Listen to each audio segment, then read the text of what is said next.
Hello student, welcome to Amrish Vishwakarma YouTube channels. और आज हम लोग क्लास 10th की फिजिक्स में हम लोग पढ़ेंगे properties of magnetic lines of force. Properties of magnetic lines of force के बारे में पढ़ेंगे। तो जैसा कि आप देख सकते हैं कि जो फर्स्ट प्रॉपर्टी है वो भी मेंशन किया गया यहाँ पर, वो यह है कि मैग्नेटिक लाइंस ऑफ फोर्स जो होता है, ठीक है ना, या इसी को ऐसे भी लिख दिया जाएगा कि मैग्नेटिक लाइंस ऑफ फोर्स या फील्ड लाइन, ठीक है, फील्ड लाइंस, ठीक है ना। मैग्नेटिक लाइंस ऑफ फोर्स या मैग्नेटिक फील्ड लाइंस की प्रॉपर्टी क्या होती है, क्या उसकी खासियत होती है, उसकी विशेषता होती है, ठीक है ना, इसके बारे में हम लोग जानेंगे स्टूडेंट। तो सबसे पहली जो इसकी प्रॉपर्टीज होती है, विशेषता होती है प्रॉपर्टी, उसमें आप देखेंगे कि मैग्नेटिक लाइंस ऑफ फोर्स जो होते हैं वो क्लोज्ड होते हैं, बंद होते हैं और कॉन्टिन्यूअस कर्व होते हैं, है ना। पहली आपकी खासियत है कि क्लोज्ड कॉन्टिन्यूअस कर्व होता है मैग्नेटिक लाइंस ऑफ फोर्स या मैग्नेटिक फील्ड लाइंस। इसका मतलब क्या हुआ स्टूडेंट? इसका मतलब ये हो गया कि अगर हम आपको यहाँ पर एक मैग्नेट बनाकर दिखाएं, मैग्नेट, और उसमें हम फील्ड लाइन शो करके दिखाएं तो आपको बेहतर समझ में आएगा। जैसे ये एक मैग्नेट है जिसका ये नॉर्थ पोल हो गया, ये उसका साउथ पोल हो गया, ठीक है। तो आपको पता है कि मैग्नेटिक फील्ड लाइन जो है साउथ पोल से इमर्ज करती है, साउथ पोल से वो इमर्ज करती है, मीन्स साउथ पोल से वो, है ना, निकलती है। मैग्नेटिक फील्ड लाइन जो होती है आप देख सकते हैं वो साउथ पोल से इमर्ज करती है, और नॉर्थ पोल से वो इमर्ज करती है, ठीक ना। और अब यहाँ पर साउथ पोल में वो इंटर करती है, ऐसे याद रखना है आपको यहाँ। तो सबसे पहला पॉइंट हम लिखेंगे हम लोग कि जो मैग्नेटिक फील्ड लाइंस जो होता है वो है ना, मैग्नेटिक फील्ड लाइंस, ठीक है ना, emerge at north pole, north pole से इमर्ज करती है। दूसरा हो जाएगा भाई साउथ पोल से इंटर करती है। मैग्नेटिक फील्ड लाइन से इंटर द मैग्नेट, इंटर करती है मैग्नेट में, कहाँ पर? एट साउथ पोल, ठीक है। यहाँ पे ऐसे दिखाएंगे इसको हम, इस तरह से, यहाँ पर भी इस तरह से आएगा, नीचे की तरफ भी आएगा, बट हम नीचे लिख रहे हैं इसलिए ऊपर नहीं दिखा रहे हैं आपको। इस तरह से यहाँ डायरेक्शन इस तरह से होगा आपका, यहाँ से इमर्ज होगा, यहाँ पर इंटर होगा। ये चीज़ें नीचे भी होगी, ठीक है। अगर नीचे में बनाऊँ तो नीचे कुछ ऐसे होगा आपका, इस तरह से नीचे होगा, ठीक है। तो मैग्नेटिक फील्ड लाइंस होता है नॉर्थ पोल से इमर्ज करता है और साउथ पोल से इंटर करता है। तीसरी बात यहाँ पर याद रखिएगा कि मैग्नेटिक फील्ड लाइंस होता है, मैग्नेटिक फील्ड लाइंस, है ना, run from south pole to north pole within the magnet। अब मैग्नेट के अंदर मैग्नेटिक फील्ड लाइंस कैसे होता है भाई? मैग्नेट के अंदर मैग्नेटिक फील्ड लाइंस होता है वो इस तरह से होता है, साउथ से और नॉर्थ की तरफ मैग्नेटिक फील्ड लाइंस रन करती है। तो ये तो बस एक्सप्लेन किया गया है। प्रॉपर्टी आपका मेनली यही हुआ, फर्स्ट प्रॉपर्टी ये हुआ। जब प्रॉपर्टी लिखने की बारी आएगी तो सीधे लिखेंगे कि magnetic field lines closed continuous curve होती है। तो इसके बारे में बेसिक बताया गया कि कैसे कैसे फील्ड लाइन डिस्ट्रीब्यूट होता है और कहाँ से इमर्ज करता है, कहाँ इंटर करता है, और इनसाइड द मैग्नेट कैसा होता है, उस चीज़ को एक्सप्लेन किया गया। पहला प्रॉपर्टी हुआ closed continuous curve. So student, अभी हम लोग जो सेकंड प्रॉपर्टी है, आइए सेकंड प्रॉपर्टी को समझते हैं और इसको करते हैं। सेकंड प्रॉपर्टी हमारा ये कह रहा है कि tangent at any point on the magnetic field, tangent at any point on the magnetic field, है ना, magnetic lines of force gives the direction of the magnetic field at that point, gives the direction of magnetic field of that point. मतलब ये हुआ कि जैसे मान लिया जाए कि हमारे पास ये मैंने मैग्नेट बना दिया और ये नॉर्थ पोल हो गया, ये साउथ पोल हो गया। आपको पता है यहाँ से मैग्नेटिक फील्ड लाइन इमर्ज करता है, यहाँ से मैग्नेटिक फील्ड लाइन जो है वो क्या होता है, यहाँ से मैग्नेटिक फील्ड लाइन इमर्ज करता है, पता है ना, इस तरह से निकलता है और यहाँ से मैग्नेटिक फील्ड लाइन एंटर करता है। तो यहाँ इस तरह से सारी चीज़ें हो जाएगी, फिर इस तरह से फाइनली ऐसा होगा, ठीक है। तो ये मैग्नेटिक फील्ड लाइन जो अभी हम लोग डिस्कस किए हैं, अगर ये मैग्नेटिक फील्ड लाइन अगर हम कोई भी एक लेते हैं, फर्स्ट ही लेते हैं, ठीक है ना, ये मैग्नेटिक फील्ड लाइन लेते हैं और इसकी डायरेक्शन हो जाएगी इस तरह से, और इस पर एक हम पॉइंट लेते हैं, इस पर पॉइंट लिया ए और यहाँ से एक टेंजेंट ड्रॉ किया, टेंजेंट, ये हमारा क्या हुआ, ये हमारा हुआ टेंजेंट, ये हमारा हुआ टेंजेंट, ठीक है। अब ये टेंजेंट क्या बताएगा? ये टेंजेंट जो है, ये टेंजेंट हमें बताएगा direction of magnetic field at point A पर मैग्नेटिक फील्ड क्या होगा, इसको पता करने के लिए पॉइंट ए पर टेंजेंट ड्रॉ कीजिए। अब यहाँ देखिए हमारे पास एक दूसरा पॉइंट है बी, और हम चाहते हैं कि बी पर मैग्नेटिक फील्ड क्या हो, तो हम बी पर एक टेंजेंट ड्रॉ कर देंगे। तो हमें बी पर मैग्नेटिक फील्ड कौन बताएगा, मैग्नेटिक फील्ड की डायरेक्शन कौन बताएगा, तो ये टेंजेंट ही बताएगी मैग्नेटिक फील्ड की direction at the point B. तो ये कह रहा है कि मैग्नेटिक फील्ड लाइंस पर कोई पॉइंट ले लो, वहाँ टेंजेंट ड्रॉ करोगे, तो टेंजेंट तुमको क्या बताएगा, वो टेंजेंट तुमको बताएगा direction of magnetic field at that point, उस पॉइंट पर मैग्नेटिक फील्ड की डायरेक्शन क्या है, तो टेंजेंट ही आपको बताएगा। होप ये सेकंड वाला पॉइंट भी आपको समझ में आया। अभी हम लोग थर्ड प्रॉपर्टी की तरफ बढ़ते हैं। सो स्टूडेंट, जो थर्ड प्रॉपर्टी है कि no two magnetic lines of force can intersect each other. Third property ये कह रहा है कि कोई भी दो मैग्नेटिक फील्ड लाइन जो है एक दूसरे को नहीं काटती है, ठीक है। कोई भी दो मैग्नेटिक फील्ड लाइंस या मैग्नेटिक लाइंस ऑफ फोर्स एक दूसरे को नहीं काटती है। क्यों नहीं काटती है, तो और क्यों नहीं काटती है, इसका रीज़न क्या है, आइए हम लोग समझते हैं। पहले ये जान लीजिए कि थर्ड प्रॉपर्टी क्या है, फिर से मैं रिपीट में कर रहा हूँ कि कोई भी दो मैग्नेटिक लाइंस ऑफ फोर्स एक दूसरे को इंटरसेक्ट नहीं करते हैं। मतलब आपने डायग्राम में देखा होगा, मैग्नेटिक फील्ड लाइंस जब हम ड्रॉ किए होंगे उसमें कहीं पर भी दो ऐसे एक दूसरे को काट नहीं रहे थे, ठीक है, ठीक है। अब ये क्वेश्चन ये आता है कि क्यों नहीं काटते हैं एक दूसरे को मैग्नेटिक फील्ड लाइंस क्यों नहीं काटते हैं। तो अगर हम ऐसे मान के चलते हैं यहाँ पर कि इसका एक्सप्लेन करेंगे, तो एक्सप्लेनेशन इसका कैसे देंगे, तो हम यहाँ मान कर चलते हैं कि if two magnetic field lines intersect, हम ये मान के चलते हैं कि दोनों अगर मान लीजिए एक दूसरे को काटा है ना, दो फील्ड लाइन्स एक दूसरे को काट रही है, ये मान के चल रहे हैं, ठीक है। ये मान के चल रहे हैं कि दो फील्ड लाइन एक दूसरे को काट रहे हैं, इनकी काट रहे हैं मतलब कुछ ऐसी सिचुएशन होने वाली है ना, ऐसी सिचुएशन होने वाली है। तो यहाँ जो हो गया ये हमारा पॉइंट ऑफ इंटरसेक्शन हो गया, P मान लेते हैं, ये हमारा पॉइंट ऑफ इंटरसेक्शन हो गया। तो अगर हमें P पर मैग्नेटिक फील्ड पता करना होगा तो एक टेंजेंट यहाँ से ऐसे आएगा और एक टेंजेंट यहाँ से ऐसे जाएगा, यानी कि P पर मैग्नेटिक फील्ड जो हो जाएगा आपका एक इस डायरेक्शन में होगा, एक इस डायरेक्शन में हो गया। तो क्या हो रहा है कि जब एक दूसरे को काटेंगे तो क्या हो रहा है कि एट ए पॉइंट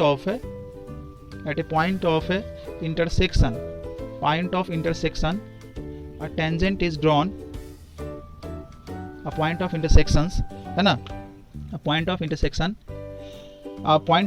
में क्या हो रहा है, हम क्या देख रहे हैं, हमें दो टेंजेंट मिल रहा है ना, टू टेंजेंट्स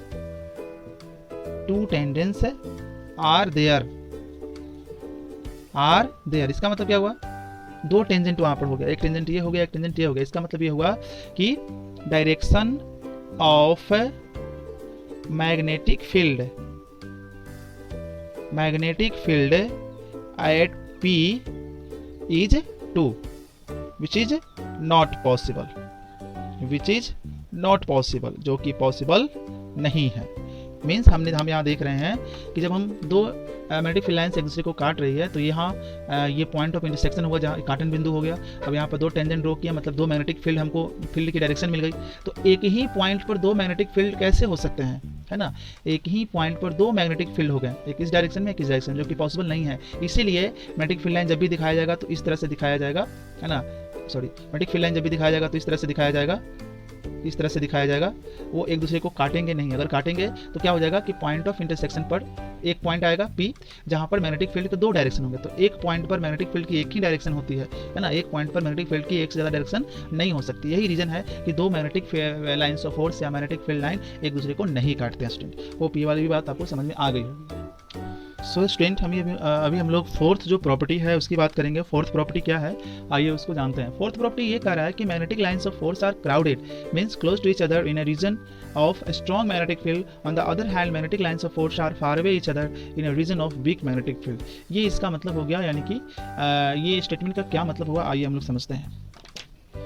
तो ये फोर्थ पॉइंट था, इसका मतलब क्या हुआ, आइए हम लोग समझते हैं। इसका मतलब ये था कि इसे मान लिया जाए कि मैग्नेटिक फील्ड कुछ इस तरह से है, मैग्नेटिक फील्ड जो है वो कुछ इस तरह से है, मैग्नेटिक फील्ड यहाँ पर, ठीक है। आप देखो कि यहाँ पर सारे मैग्नेटिक फील्ड पास हैं, यहाँ पर सारे मैग्नेटिक फील्ड जो है वो क्लोज हैं, ठीक है, यहाँ पास है, ठीक है ना। तो जहाँ पर मैग्नेटिक फील्ड पास होते हैं स्टूडेंट, वो याद रखिएगा, जहाँ पर मैग्नेटिक फील्ड पास होंगे वहाँ कैसा होगा, मैग्नेटिक फील्ड लाइन पास होंगे ना, वहाँ पर स्ट्रॉन्ग मैग्नेटिक फील्ड होता है, स्ट्रॉन्ग मैग्नेटिक फील्ड होगा। कहाँ पर होगा स्ट्रॉन्ग मैग्नेटिक फील्ड होगा कहाँ, यहाँ पर होगा। क्यों होगा, क्योंकि मैग्नेटिक लाइन्स ऑफ फोर्स यानी कि मैग्नेटिक फील्ड लाइन्स एकदम क्लोज हैं एक दूसरे के, क्राउडेड हैं, संख्या इनकी ज़्यादा है, वो पास हैं, तो पास हैं इसलिए यहाँ पर मैग्नेटिक फील्ड यहाँ पर स्ट्रॉन्गर होगा। और यहाँ पर कुछ दूर हैं, यहाँ पर कुछ दूर हैं, ठीक है ना, इसकी कंपेयर में यहाँ दूर हैं। तो यहाँ पर जो होगा स्टूडेंट, यहाँ पर जो होगा वो वीक मैग्नेटिक फील्ड होगा स्टूडेंट, क्या होगा, वीक मैग्नेटिक फील्ड होगा, क्या होगा, वीक मैग्नेटिक फील्ड होगा स्टूडेंट। तो जहाँ पर मैग्नेटिक फील्ड लाइंस पास पास, वहाँ पर स्ट्रॉन्ग मैग्नेटिक फील्ड प्रेजेंट होता है, और जहाँ पर मैग्नेटिक फील्ड दूर दूर होगा, वहाँ पर आपका वीक मैग्नेटिक फील्ड प्रेजेंट होगा स्टूडेंट। तो इस तरह से हम लोगों ने मैग्नेटिक लाइंस ऑफ फोर्स या मैग्नेटिक फील्ड लाइंस की प्रॉपर्टीज़ क्या होती है उसको कंप्लीट कर लिया। अभी हम लोग पढ़ेंगे टाइप ऑफ मैग्नेटिक फील्ड्स और कुछ एक्टिविटी जो हम लोग करेंगे और देन कुछ प्रॉब्लम करेंगे, ठीक है। तो अभी हम लोग बात करेंगे student type of magnetic field की बात करेंगे। मैग्नेटिक फील्ड के टाइप कौन कौन होते हैं, इसके दो टाइप होते हैं। पहला कहलाता है यूनिफॉर्म मैग्नेटिक फील्ड, ठीक है, और दूसरा यहाँ कहलाएगा नॉन यूनिफॉर्म मैग्नेटिक फील्ड कहलाएगा। पहला कहलाएगा यूनिफॉर्म मैग्नेटिक फील्ड, दूसरा कहलाएगा नॉन यूनिफॉर्म मैग्नेटिक फील्ड। अभी हम लोग बात करते हैं फर्स्ट, मैग्नेटिक फील्ड क्या होता है, ठीक है। तो इसकी डेफिनेशन क्या बोलेंगे, इसको बोलेंगे magnetic field is said to be uniform magnetic field if its magnitude is equal and direction is same at every point in the space, क्या हुआ मतलब इसका स्टूडेंट, ये यूनिफॉर्म मैग्नेटिक फील्ड की डेफिनेशन है कि magnetic field is said to be uniform magnetic field. Magnetic field को uniform magnetic field बोलेंगे कब, जब उसका मैग्नीट्यूड क्या हो, मैग्नीट्यूड इक्वल हो, और डायरेक्शन भी हर एक सभी जगह कैसा हो, डायरेक्शन सभी पॉइंट पर एक जैसा हो।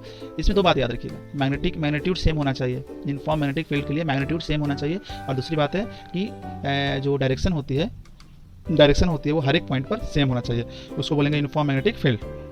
आइए समझते हैं इसको क्या है भाई यूनिफॉर्म मैग्नेटिक फील्ड। तो यूनिफॉर्म मैग्नेटिक फील्ड को ऐसे देखिए, ये कैसे दिखाएंगे इसको, यूनिफॉर्म मैग्नेटिक फील्ड को इस तरह से दिखाते हैं, पैरेलल लाइंस बनाइए, पैरेलल लाइंस ऑफ फोर्स बनाइए, ठीक है ना।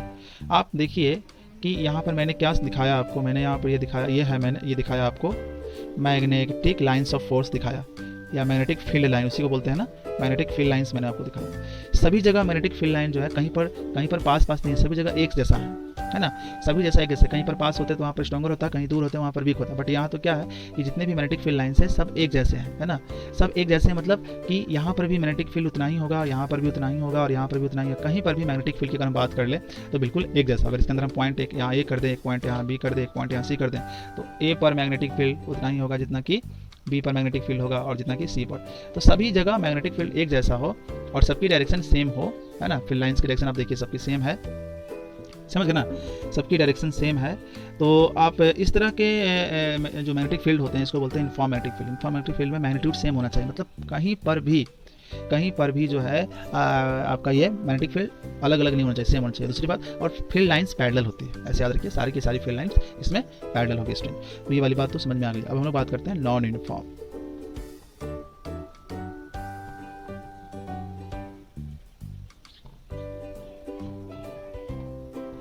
नॉन यूनिफॉर्म क्या होता है, इसकी डेफिनेशन हम लोग कैसे बोलेंगे भाई, तो इसको बोलेंगे magnetic field is said to be non uniform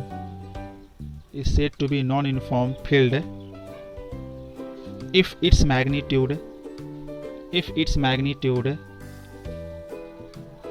magnitude is not equal, अगर इसका मैग्नीट्यूड इक्वल नहीं है, और डायरेक्शन की बात करें is not same at every point in the space, ये डेफिनेशन स्टूडेंट। इसमें दो बात याद रखेंगे, magnitude not equal, direction is also not same, ठीक है। वैसे फील्ड को बोलेंगे मैग्नेटिक फील्ड बोलेंगे स्टूडेंट, ठीक है, वैसे फील्ड को बोलेंगे मैग्नेटिक फील्ड कहेंगे। तो आइए थोड़ा सा एग्जांपल देखते हैं। इसमें लाइंस पैरेलल लाइंस नहीं रहेंगे, इसमें जो होगी आपका कुछ इस तरह से होगी, समझ गए ना। इसमें लाइंस जो होती है वो पैरेलल नहीं रहती है, और कहीं पर लाइंस देखिए यहाँ कुछ दूर दूर हैं, तो यहाँ पर क्या हो गया, यहाँ पर वीक मैग्नेटिक फील्ड हो जाएगा, वीक मैग्नेटिक फील्ड यहाँ हो जाएगा, और यहाँ इसकी कंपेयर में तो यहाँ पास है, तो यहाँ पर जो होगा वो हमारा होगा स्ट्रॉन्ग मैग्नेटिक फील्ड होगा स्टूडेंट, ठीक है। और लाइन्स पैरेलल्स है नहीं, तो ये वाला कहलाएगा ऐसा, वो कहलाएगा नॉन यूनिफॉर्म मैग्नेटिक फील्ड कहलाएगा स्टूडेंट। तो स्टूडेंट होप सारी बातें समझ में आई होगी। तो इस वीडियो में इतना ही, अगले वीडियो में हम कुछ एक्टिविटी को समझाएंगे यहाँ पर, और देन कुछ प्रॉब्लम हम लोग डिस्कस करेंगे। So that's all in this video. Thank you for watching and please don't forget to like it, share and subscribe it if you like my video.